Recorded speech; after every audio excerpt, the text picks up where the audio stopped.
नमस्कार, मैं हूं शिवांगी और आप देख रहे हैं सारा सच।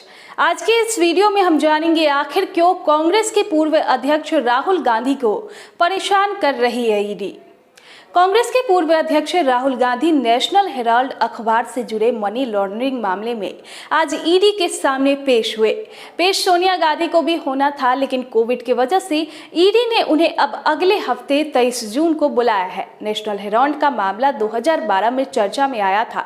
तब बीजेपी नेता सुब्रमण्यम स्वामी ने ट्रायल कोर्ट में याचिका दायर कर आरोप लगाया था कि कुछ कांग्रेसी नेताओं ने गलत तरीके से दिल्ली के बहादुर शाह जफर मार्ग पर स्थित हेराल्ड हाउस की 2000 करोड़ रुपए की बिल्डिंग पर कब्जा कर रखा है। तो उसी में हाल ही में ईडी ने इस केस को लेकर कांग्रेस के दो बड़े नेता पवन बंसल और मल्लिकार्जुन खड़गे से भी पूछताछ की। क्या है पूरा मामला, समझिए इस वीडियो से। तो सबसे पहले जानते हैं नेशनल हेराल्ड है क्या। तो दरअसल नेशनल हेराल्ड एक न्यूज़पेपर है जिसे साल 1938 में पंडित जवाहरलाल नेहरू ने शुरू किया था। इस न्यूज़पेपर को चलाने का जिम्मा एसोसिएटेड जर्नल्स लिमिटेड नाम की कंपनी के पास था। शुरुआत में से इस कंपनी में कांग्रेस और गांधी परिवार के लोग हावी रहे। करीब 70 साल बाद 2008 में घाटे की वजह से इस न्यूज़ पेपर को बंद करना पड़ा। तब कांग्रेस ने एजेएल को पार्टी फंड से बिना ब्याज का 90 करोड़ रुपए का लोन दिया। फिर सोनिया और राहुल गांधी ने यंग इंडियन नाम से नई कंपनी बनाई। यंग इंडियन को एसोसिएटेड जर्नल्स को दिए लोन के बदले में कंपनी की 99% हिस्सेदारी मिल गई। यंग इंडियन कंपनी में सोनिया और राहुल गांधी की 38% की हिस्सेदारी है। वहीं बाकी का शेयर मोतीलाल वोरा और ऑस्कर फर्नांडिस के पास था। लेकिन अब कैसे बढ़नी शुरू हुई सोनिया राहुल की मुश्किलें, तो उस पर बात करते हैं। दरअसल बीजेपी नेता सुब्रमण्यम स्वामी ने इस संबंध में 2012 में एक शिकायत दर्ज कराई थी। सुब्रमण्यम स्वामी ने सोनिया गांधी, राहुल गांधी और अन्य पर धोखाधड़ी की साजिश रचने और यंग इंडियन प्राइवेट लिमिटेड के कोष का गबन करने का आरोप लगाया था। स्वामी ने यह भी आरोप लगाया था कि यंग इंडियन प्राइवेट लिमिटेड ने 90.25 करोड़ रुपए की वसूली के अधिकार हासिल करने के लिए सिर्फ 50 लाख रुपए का भुगतान किया था, जो एजेएल पर कांग्रेस का बकाया था। फिर 2 साल बाद जून 2014 में कोर्ट ने सोनिया गांधी और राहुल गांधी के खिलाफ समन जारी किया। इसके बाद अगस्त में ईडी ने मामले का संज्ञान लिया और मनी लॉन्ड्रिंग का केस दर्ज किया। सोनिया और राहुल गांधी ने साल 2015 में अलग अलग 50,000 रुपए के निजी मुचलके और इतनी ही जमानत राशि अदा करने के बाद दिल्ली की पटियाला कोर्ट में जमानत हासिल की थी। इसके अगले साल यानी 2016 में सुप्रीम कोर्ट ने सभी आरोपियों को व्यक्तिगत पेशी से छूट दे दी, लेकिन कार्रवाई रद्द करने से इनकार कर दिया।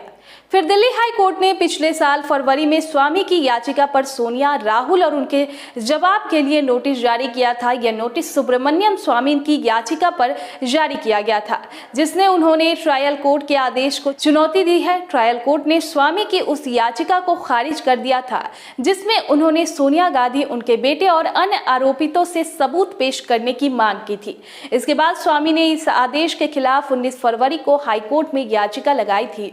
इससे एक हफ्ते पहले ट्रायल कोर्ट ने कहा था कि सांसद की सबूत पेश करने की मांग करने वाली याचिका पर मामले में जांच पूरी होने के बाद विचार किया जाएगा।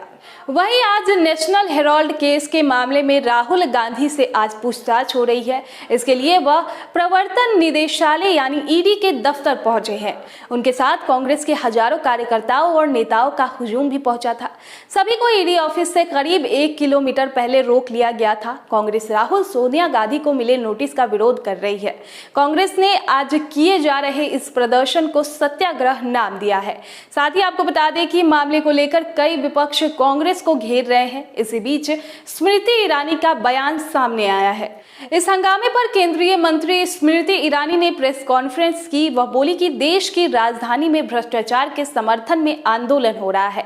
जो जेल से बेल पर है, उन्होंने अपने समर्थकों और नेताओं को आह्वान किया है कि आओ दिल्ली को घेरो। एक जांच एजेंसी पर दबाव बनाने के लिए ऐसा किया जा रहा है।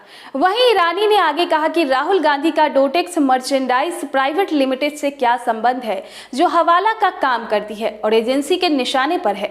ईरानी ने आरोप लगाया कि डोटेक्स मर्चेंडाइज प्राइवेट लिमिटेड का संबंध उन कंपनियों से है जिनका मालिकाना हक राहुल गांधी, सोनिया गांधी और मिसेज वांडा से है।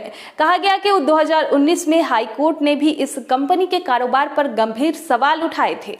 बता दें कि ईडी के असिस्टेंट डायरेक्टर रैंक के अफसर राहुल गांधी से सवाल कर रहे हैं। एक अफसर राहुल गांधी के जवाबों को टाइप करेंगे, वहीं तीसरा डिप्टी डायरेक्टर रैंक का अफसर कार्रवाई की निगरानी करेगा। अब आपको बताएंगे कि राहुल गांधी से कौन कौन से सवाल पूछे जा रहे हैं।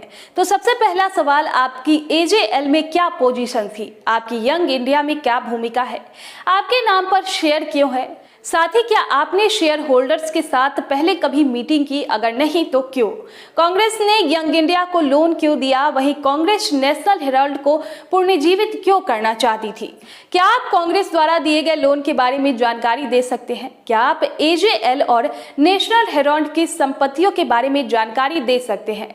तो इन सभी सवाल ईडी राहुल गांधी से कर रही है। आज की वीडियो आपको कैसे लगी कमेंट बॉक्स में जरूर बताएं। ऐसे ही खबरों को देखने के लिए देखते रहे सारा सच।